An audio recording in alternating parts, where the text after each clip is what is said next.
ماسټر شیر افضل هغه وایي چې ما وی توریا مبارک شه خبر شوی یم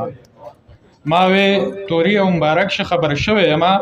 چې ستاسو کور کې یو ککې ماهتابان پیدا شو هغه وی ورشه په خانانو باندې زیری وکړه توری دیقان کر دیقان ابن دیقان پیدا شو ما وی توریا مبارک شه خبر شوی یم چې ستاسو کور کې یو ککې ماهتابان پیدا شو هغه وی ورشه په خانانو باندې زیری وکړه توری دیقان کر دیقان ابن دیقان پیدا شو دا ماسټر شیر افضل په دغه شعرونو باندې ډېر محترم او د دې پروګرام مشر میلمه عزیز شاه الله ته بلنه ورکوم چې هغه راشي ستاسو سره خپلې خبرې شریکې کړي. ډېر زیات محترم صدر محفل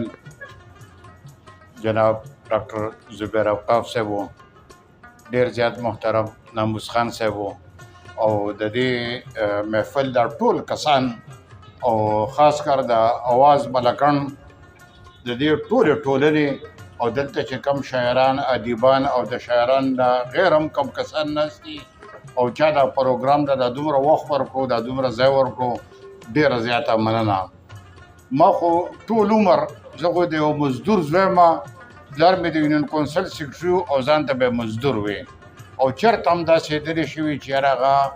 او دغه مې د نیکه هم دا دغه و چې یاره هغه د یو مزدور عزت کړی دی او هغه به دا ویل وی دا قصبګر مونږه وی دا پلانکې نومونه به د ولې ځای نومونه دی بل کې نه ما وی دا د کلي نه یو شپږ میاشتو لرې کوي وی څه کمی محسوس کوي او یو دوه قصبګر د دې کلي نه که لرې شي نو بیا کمی به پته ولګي چې یاره څومره کمی دی. او دغه شانتې به چې د مسلمان هم حدیث دی چې الکاسب حبیب الله هنرمند دی الله دوست دی. نو نن د مزدورانو عالمي ورځ ده، افغان صاحب پې هم او ټولو ملګرو په دې باندې ښه خپل چې څه وو هغه یې پې ووایي وړاندې کړل او تاسو ټول باخبره یې. خو نن د دې ورځې د مناسبت باندې چوټي ده په ټوله بلکې هم د پاکستاني ریاست کې ووایو چې د ریاست د دې ټولو سامراجو نن چوټي ده خو د مزدورانو چوټي نشته دی. مزدور نن هماغه مزدور دی، څوک سله تلی څوک سله تلی او د دې وجه دا ده چې یاره دلته کې زمونږ د سیاسي پارټو یو کمی دی چې هغوی د مزدور د حقوقو خبره نه کوي. زه په ډېر افسوس سره وایم چې د هر څه د حقوقو خبره کوي خو د مزدور د حقوقو خبره ډېره کمه کېږي. نو یو جهان مننه نن د ټولې نړۍ خوارکهو ته